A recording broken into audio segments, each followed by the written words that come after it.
and welcome back to the Narcissist Lair. I'm your host, Hope J. I am the founder and president of the Center for Hope of Western New York. At the Center for Hope, we offer hope, help, and healing from narcissistic abuse. We are a nonprofit organization with a mission to provide legal advocacy, mental health support, financial advisement, holistic healing services, and education to help you down the path from victim to survivor. You can find out more about our services by visiting our website at centerforhopewny.org. Please follow us on Facebook, Instagram, Twitter, and LinkedIn at Center for Hope WNY for helpful information on recovery from narcissistic abuse. So welcome back. And I want to welcome back Lynn Catalano. Lynn Catalano has been our guest for the previous 3 episodes, and she is our guest again today. And just introducing Lynn again, she is a board member at Center for Hope of Western New York. She is also a first-time author of Wrecking Ball Relationships, How to Identify, Live With, or Leave the Narcissist in Your Life. And Lynn, please let everybody know where they can purchase your book. Thank you so much, Hope. I'm excited for the continuation of our series. And you can purchase my book on Amazon or on barnesandnoble.com. Thank you. So we have been doing a series of covering topics in your book. And just to do a real quick week recap, the first episode of the series, we talked about definitions and research of narcissistic personality disorder. Right. Our second episode was narcissistic injury, narcissistic rage, and the silent treatment. That was a good one. Last time when we met, we talked about gaslighting, and that was also, I think, a very informative episode. Yeah. So today we are going to have some discussions on narcissistic abuse in romantic relationships. And in your book, that's chapter 10, just so people are following along. But you and I had talked prior to today's episode about maybe changing things up a bit. So I'm going to kind of leave it to you.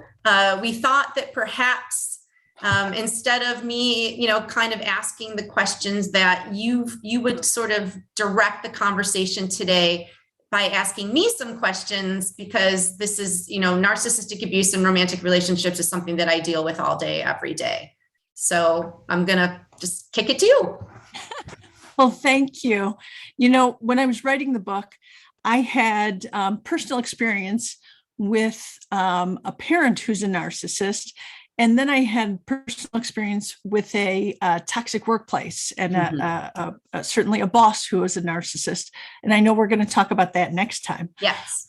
But I did not have any personal experience with narcissism in a romantic setting. And you are so fortunate, Lynn. So I just want to interject because I think the vast majority of people who are Googling narcissism and are people who are coming to realize that they may be in a romantic relationship with a narcissist. Not to discount, the parent, the sibling, the boss. Yeah.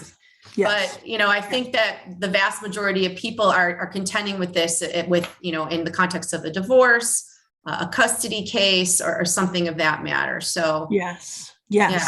And real emotional abuse experienced throughout the relationship. Right. And so we know that, but I wanted to flip the script today because this is really your area of expertise.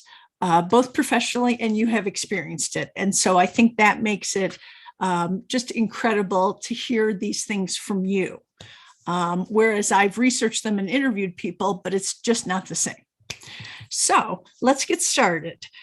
Hope, could you describe for us, what does the beginning of a relationship with someone with narcissistic personality disorder even look like? Yeah. So that's a great question, because I think that the beginning of a relationship with somebody who might have NPD traits or, narcissistic traits is going to look a lot like you think that you finally found your soulmate, like the love of your life. And I say that, with the caveat that sometimes people, meet someone and feel that way and they're not a narcissist. So I don't want to, say that that it's necessarily, for every relationship.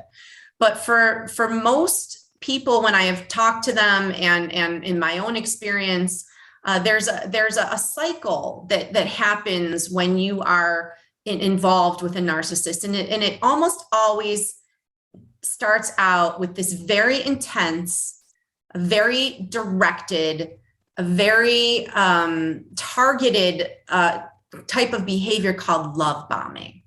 And love bombing is very, very different from somebody who is courting you and really interested in you as a person and wants to get to know you, and there's a lot of reciprocity there. I mean, someone who you meet and wants to take you out on some nice dates and that kind of thing.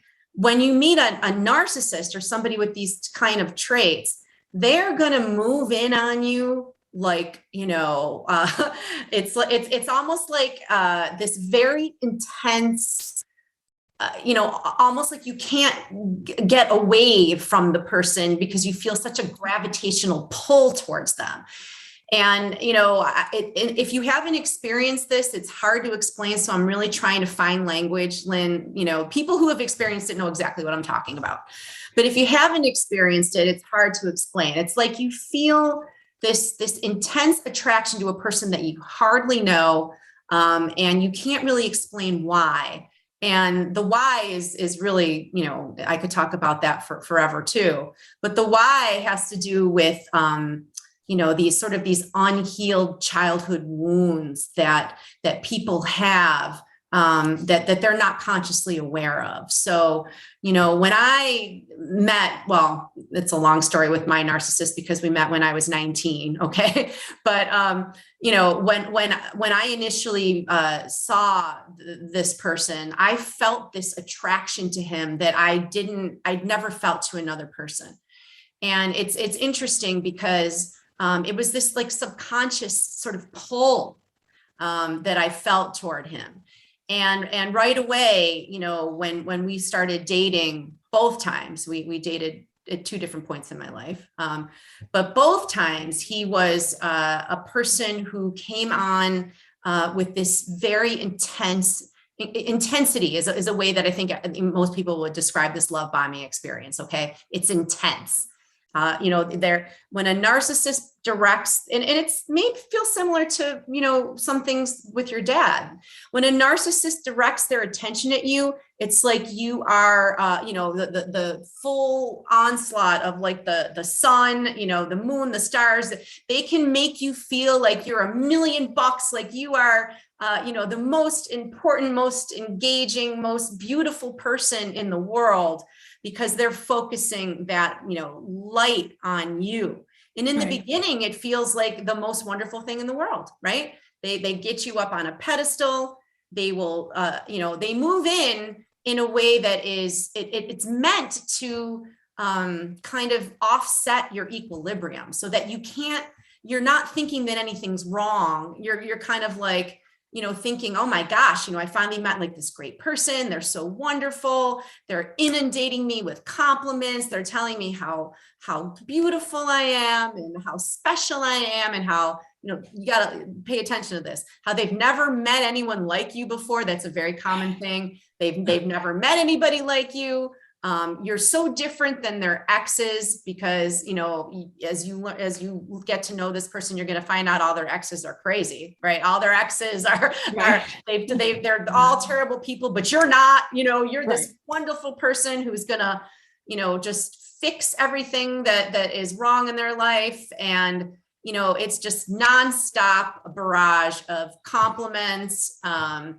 They're very fixated on you too. And it's very hard to, you're so kind of taken aback by that level of attention. Most people are, because like in a healthy relationship, nobody's going to come at you like that. They're not going to like want to just completely, take over your whole world. But somebody with these narcissistic traits, what they come to understand, because this is a pattern with them, is when they meet a new person, they want to hook them quick. They want to hook them in. They want to, this is a game to them in a lot of ways. But they're going to use their powers of manipulation, and they understand how to manipulate people and tell them all these wonderful things. They also do something called narcissistic mirroring in the very early stages of a relationship.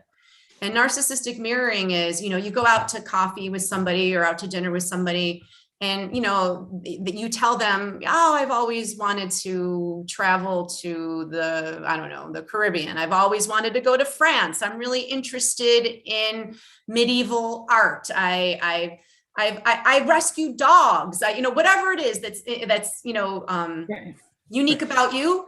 And you're going to get back the wildest stuff. Like, I've always wanted to do that too, or I'm so interested in that same topic, or, so it's called narcissistic mirroring. And what it is that they relate to you on this level where they make you feel as if you found another person in the world who has the same interests as you, who really cares and has the same value system as you. This is all premeditated stuff, Lynn. This is, they have this, I don't know how, but they all have this sort of same playbook where they recognize how to hook and reel, right? Yeah. This is the hook and reel you in. So you're beautiful, you're special, you're one of a kind. They share all the same interests. They want to do all the same things as you. You're going to find that not only do they mirror your likes and dislikes, but they're going to also mirror your body language. This is all really interesting stuff. So, they're going to, but you don't realize it because you're not consciously aware of it. You think you've met this wonderful person, like this really great person. Right. And a lot of the time, as we know, they are very well regarded, like in the community. Right. So you're, if you ask people about them, they're going to say, oh yeah, he's a great guy. He's this, he's that. Because oftentimes the only people who really know the mask off of the narcissist is the people at home, the wife, the children, the people who only see them in that scenario. Right. So generally speaking, the beginning of a relationship with a narcissist, the long answer is it's great. Okay. Right. You're on a high. You are like, I've never met anyone like this before. They're, if they have the resources and the money, some of them do, some of them don't, but if they do, you're going to see, they're going to splurge. They're going to take you to beautiful dinners. They're going to spend tons of money on you. Mind you, that's only the beginning. You're going to see the real person, they're usually all very cheap and very selfish, but in the beginning, they're wearing their best face. They're showing up, with flowers and cards, and, they're planning these wonderful romantic dates, and literally love bombing is exactly what it sounds. It's like you don't have a chance to breathe in between. The other thing that they do, Lynn, is very, very quickly, they want to monopolize all of your time. And that is a major, major red flag. Okay. Because again, if you're dating somebody healthy, they're going to respect that you have boundaries, right? That you have friends, and you maybe have kids, and you have family, and you have other obligations, work obligations. So healthy people aren't going to try and move in and like take over your life.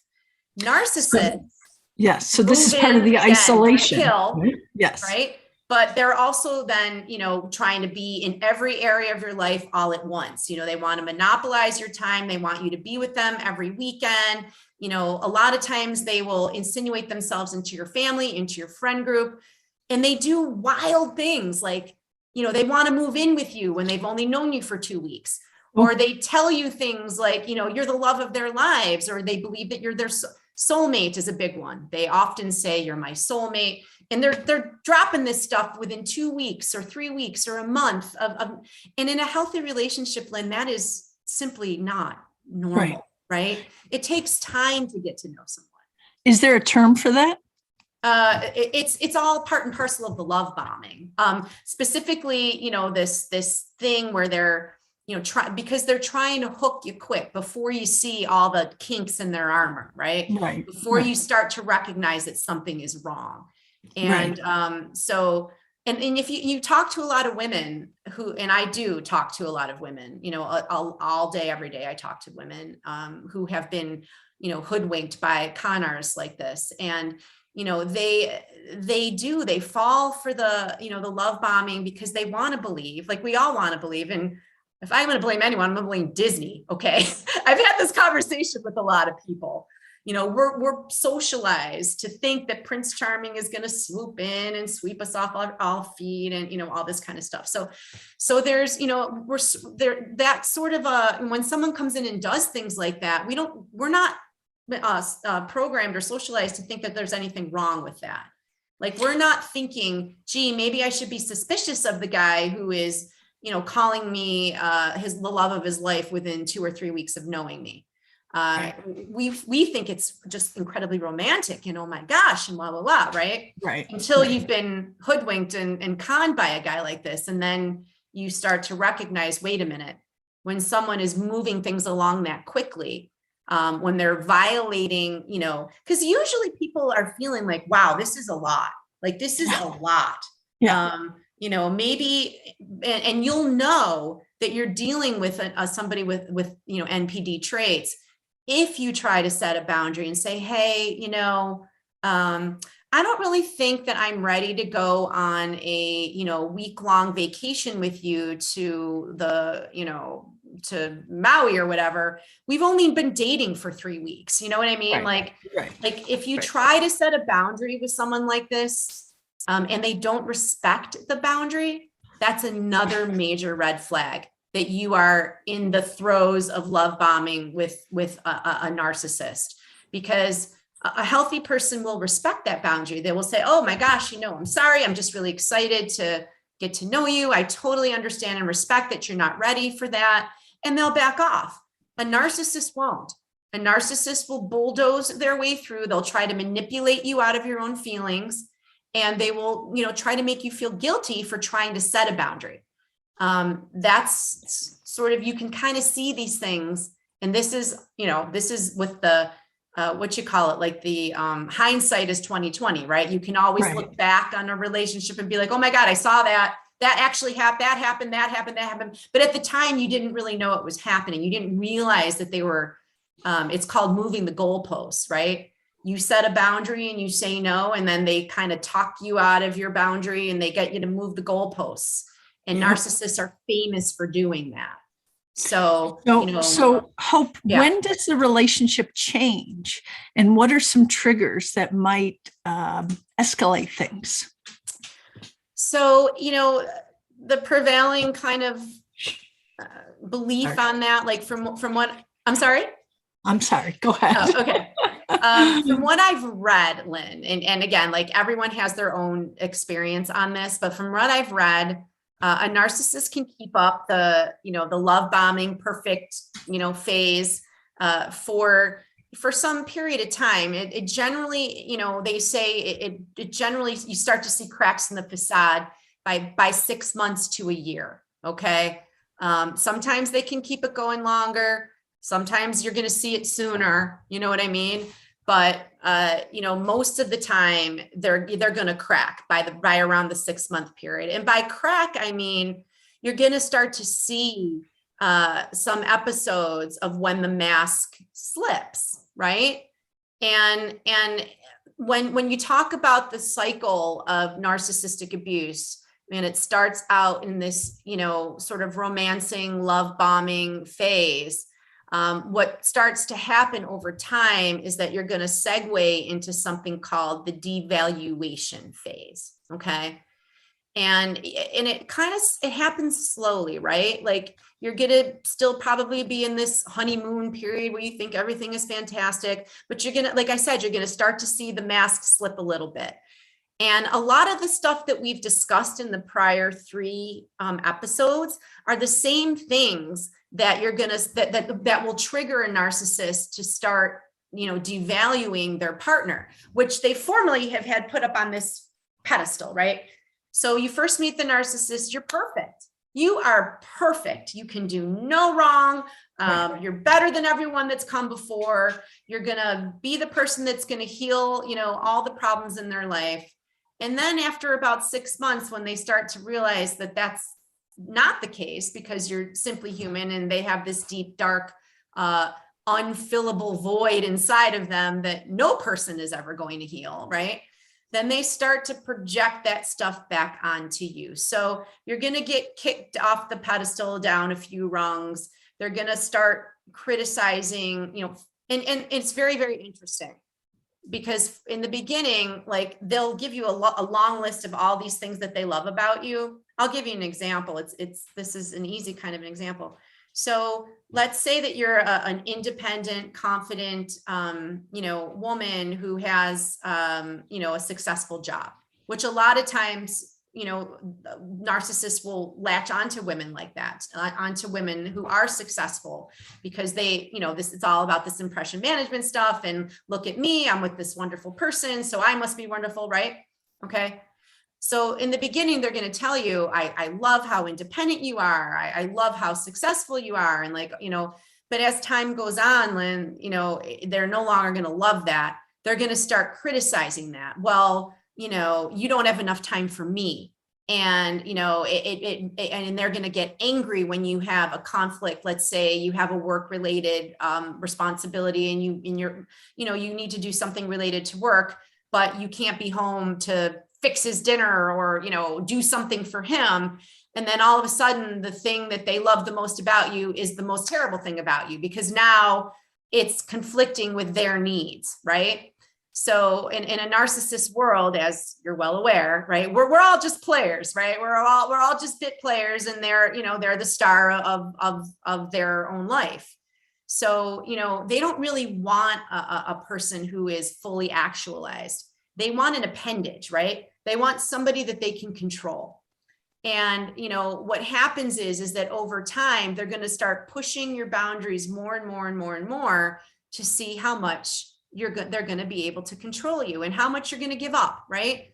So in order to, and then what happens, in the way it happens slowly, is that most people, when they're with someone like this, they're very happy, successful people before they meet the narcissist. And then over time, they start to lose pieces of themselves, because, when they start being criticized for being who they are, they start saying, well, it must be me. Like, it must be me, right? It's that projection and narcissistic projection that they're able to almost brainwash you into believing that, all the problems in the relationship are you, right?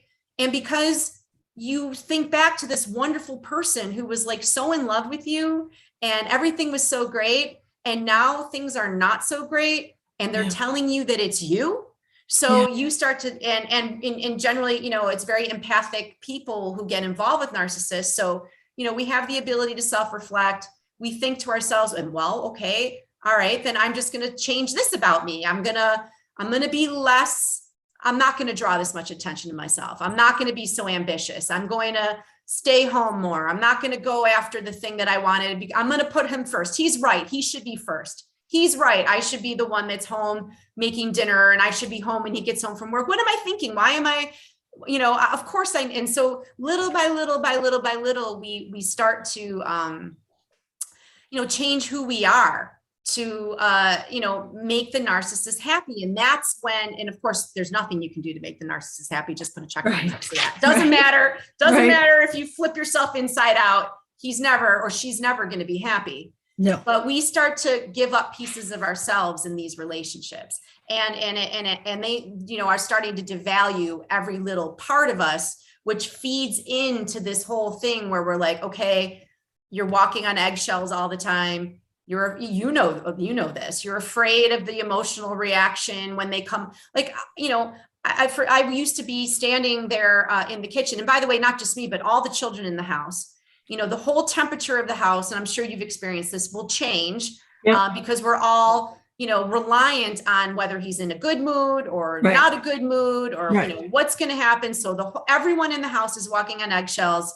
Everything can be fine, but as soon as you hear the truck in the driveway or the car in the driveway, everyone freezes because we're all scared now.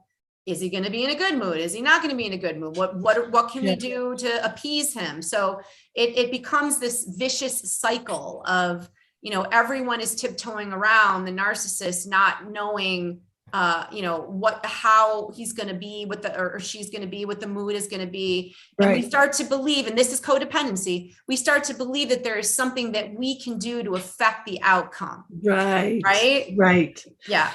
So tell me, what was the drive? What was the reasoning behind your working so hard to found this not-for-profit? And what does the Center for Hope do? So, my reasoning was kind of twofold. One being that I saw that there was a gap. There was a gap in the system. And by the system, I'm referring to the justice system, particularly in family court. That there weren't services available for people who were trying to get out of these relationships, and who were in these embittered, embattled custody situations where they're fighting somebody like this, and that there weren't services that were available in a way that made sense, right? It was very piecemeal. So you might have a lawyer that might understand some of these dynamics who's over here, but then there's a mental health counselor is some other part of town, and so there wasn't a continuum of services, a support network effort, right? A coordinated effort, effort, and seeing, knowing what I went through, seeing what a lot of my friends had gone through, and all of my clients, what they were going through trying to get out of a relationship like this. It became more and more obvious to me that to help somebody to leave a relationship like this, they need a continuum of services. They need a collaborative group of professionals around them who can communicate with one another so that we can provide the best support network for somebody as possible. So that's what really motivated me to start it, was to provide, to give people that opportunity to have that, those types of services available. I forgot if there was another part of that question. The other question was, let's say one of our listeners is listening at home and they're thinking, oh my gosh, she's describing me. Like, I'm in this relationship where I thought he was Prince Charming, and now I'm stuck. And every day I'm in a state of hypervigilance when he comes home. I don't know what to do, and I want out. What can the Center for Hope do for these people? So the Center for Hope we can provide education. We can provide information to people all across the country. I mean, that we can do. The caveat is that we are located here in, as you know, obviously in Buffalo, New York, and Western New York.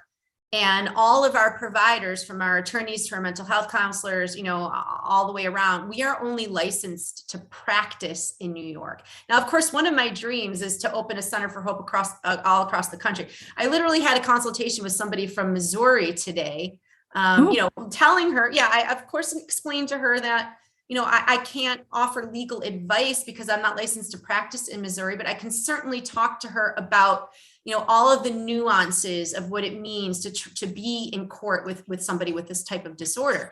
And she was just thrilled to be able to talk to an attorney who understood the dynamics, right? And that's what we find people calling from all across the country, Lynn, because they can't find attorneys in their cities, in their towns, in their states who have this level of knowledge about narcissism and narcissistic abuse. So we can offer education like these podcasts, and we have a resource list that we send to out-of-state people. I always tell people to follow, Dr. Ramani, she's fantastic. Melanie Tanya Evans is fantastic. Another person who I just became recently aware of, Dr. Carter. There's lots of people out there who are talking about these issues, in cyberspace, doing their virtual stuff. But, I would suggest that they can contact us for information. If they live in New York, we can provide, services for them. Great. That's Yeah. phenomenal. Well, it's as if, but you and I have such similar stories in that we turned our lemons into some kind of good, some kind of lemonade, right? Yes. And, when I was writing my book, I interviewed so many people who had gone through this type of relationship. And, it's funny, one of them said in the beginning, he would come with her to work events and just sit at a table and watch her the whole time. And she was flattered because she'd never had that kind of attention before. Now obviously she's aware that that was a giant red flag Sure. as the relationship evolved. Right. Yes. But in the That was beginning, surveillance. Yes. Right. But of course, yes. right? But it's so interesting that you say that, because it just goes to show you that in the beginning, you do find those behaviors flattering, and nobody's ever paid me this much attention before. It's not until the relationship progresses and you start to see the cracks in the narcissist, Yes. that you Yes. start to see that what you thought was flattering is actually controlling.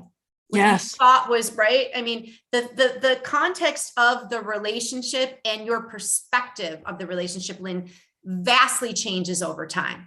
Okay. It's not, nobody has the awareness of it in the beginning. When you're in those initial phases, when you're being love bombed, nobody recognizes what's coming down the pike later, right? It's not until most people are very deep in it, and sometimes even married, sometimes even had children with these Yeah. people, that Yeah. they really start to unravel, that they are actually in an abusive relationship.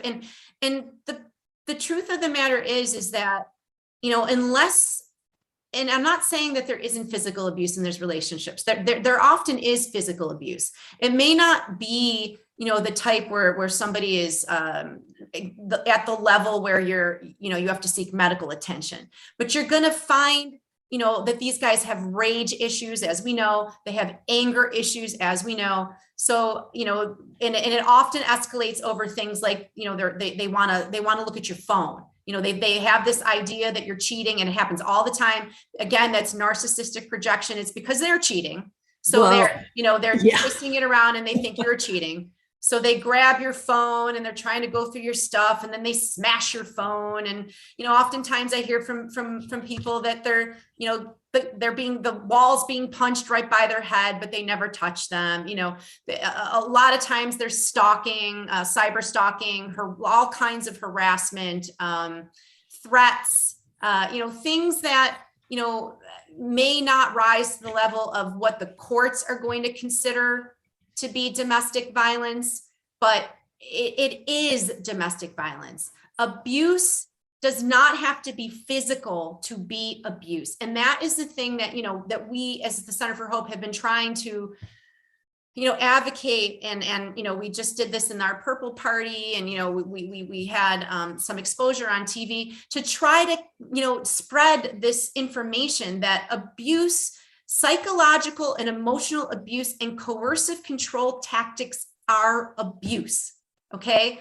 Just because somebody never hits you, that doesn't mean that you're not in an abusive relationship. So I think a lot of it, Lynn, is people moving through the process of understanding and recognizing that what has been happening in their relationships is abuse. Hope, you once said to me that not all relationships that have emotional abuse include physical abuse. Right. But be sure that if a relationship involves physical abuse, it definitely involves emotional abuse as well. That is absolutely correct. That's right. And that, people all over the country, all over the world are trying to push that narrative to make, to bring it to the forefront that, people that can make changes, legislative changes and change the laws, coercive control, stalking. Yes.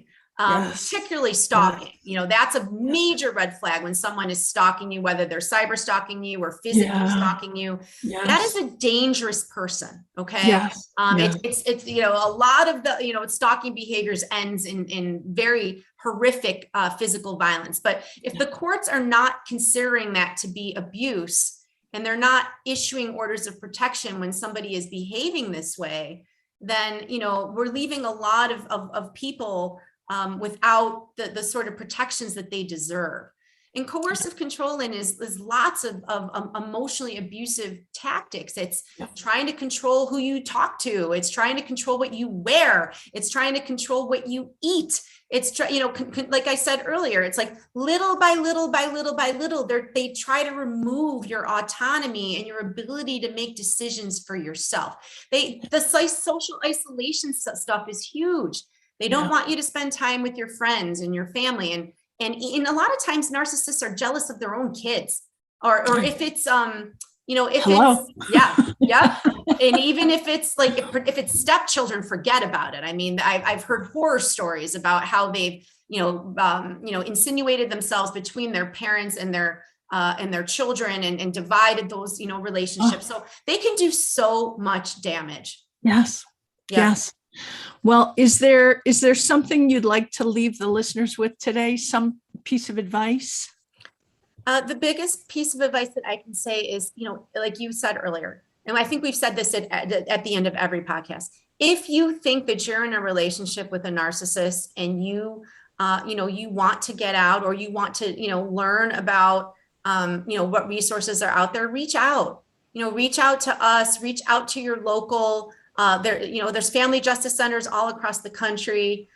Do some, Googling, learn about the support groups that are out there. And you're going to find that there is help. There are people out there who understand. There are resources to help you start the process to get out of a relationship. No one deserves to be in a relationship that is toxic and that is literally draining their lifeblood. We all deserve to be safe and to feel safe in our romantic relationships. So that I'm going to leave it at that, unless there's something else that you want to say, Lynn. Well, two things I want to say. Number one, please know that you are not alone if you feel this way. And that was something that I felt for a very long time. And when I started talking to other people, I learned how many people have suffered this type of emotional abuse. It's incredible. And so please know you are not alone. Please talk to someone, as Hope said. And I just heard this the other day, that we don't have the right to be happy. We have the duty to be happy. So please don't waste one more day with this person or this problem. Yes. Thank you. Thank you so much. And so just real quickly, we do have one more podcast in our series. And it's going to be on toxic bosses and toxic workplaces. And did we have that scheduled yet? I feel like we do. It's in July. Well, hang on. Let me see if I can find it. I should have had this. I have it scheduled for July 12th. So hopefully all things, everything goes well, and we'll have our last podcast series will be on July 12th. So thank you so much. Wonderful. Okay. Thank you. Thank you. Bye-bye.